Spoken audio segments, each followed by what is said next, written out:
Hi, good morning, guys. I wanted to provide you a tutorial on how to do the weekly homeworks.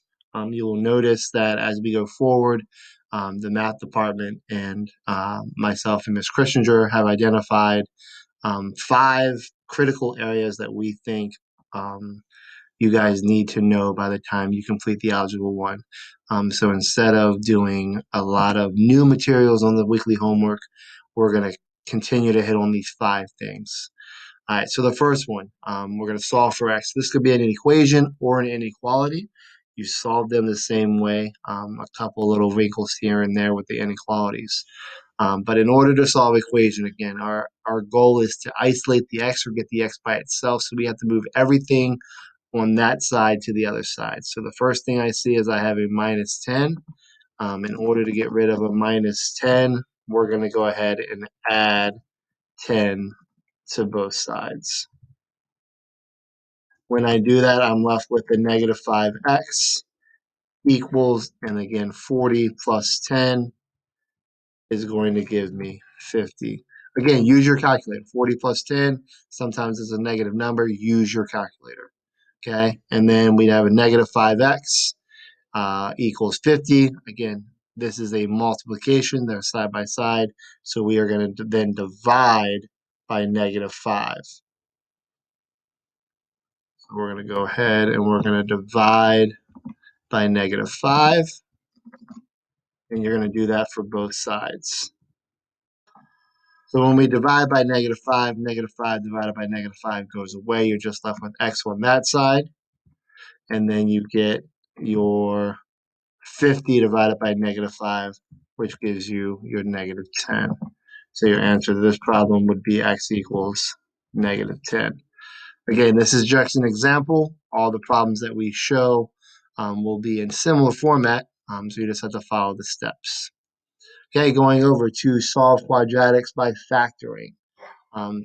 Initially, starting out, you're going to notice that all of our a values, the number in front of the x squared, will be 1.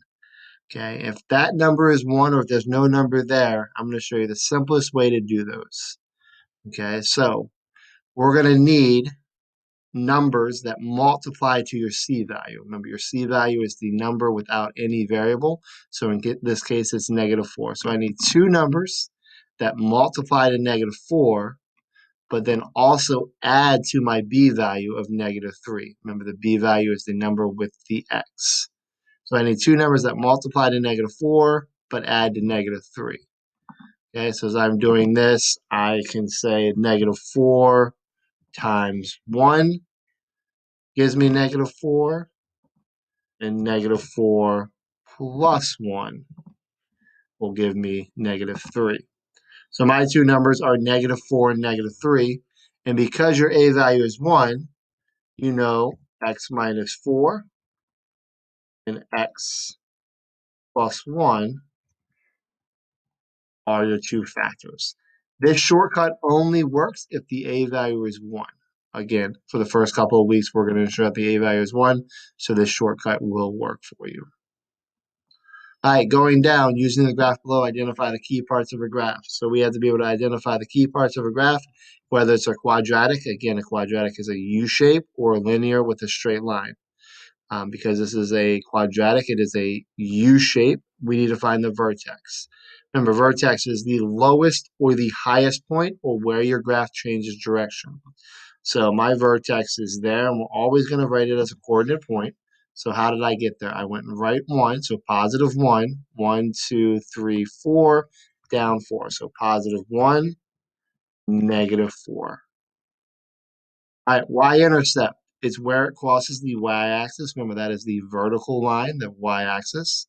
So where does my graph cross the y-axis? It's right there. Again, going from the origin, how did I get there? Well, I didn't move left, right anywhere, so I'm just going to keep 0. And then how did I get there? I went down 1, 2, 3.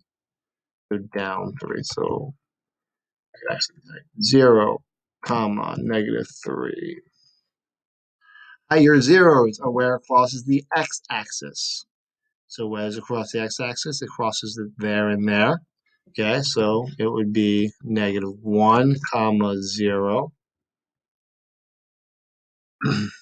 and 3, comma 0.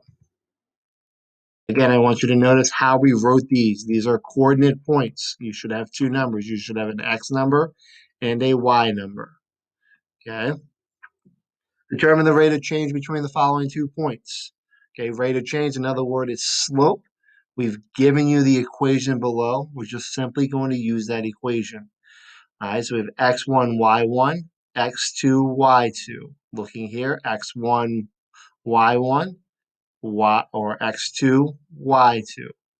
So it will be 2 minus 4. All right, remember x1, y1, or y2 minus y1 on top, over x2 minus y2, or x2.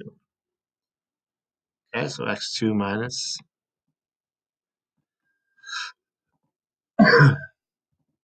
Okay, so when I solve this, 2 minus 4 is negative 2. 2 minus 4 is negative 2. And when I solve negative 2 divided by 2, I get to m equals 1. Again, it is simply putting the numbers into the equation and simplifying it down. All right, for the last one, this one's going to be add the polynomials. Okay, I wanted to change it up a little bit. So in order to add polynomials, we need to find the like terms, things that look the same. Okay, so for addition, we have 7x squared and 4x squared. Notice how they both have the x squared. So 7 plus 4 gives me 11x squared. Okay, looking at the next one, I have negative 5x. This matches the negative 4x. Negative 5 and negative 4 gives me negative 9x. Again, use your calculator for the negative numbers. Okay, and then the last one, we have a negative 9 plus 2. Negative 9 plus 2 is 7. Okay, so I've combined all my like terms, so then I just put it back together. I get 11x squared minus 9x minus 7. Again, on this problem, you're simply just looking for things that look the same. So again, this is just a tutorial on how to solve these problems. You will notice each week the problems do not change, just the numbers themselves change. So you can always refer back to this if you need assistance, and I'm also available if you wanted to reach out if you still get stuck.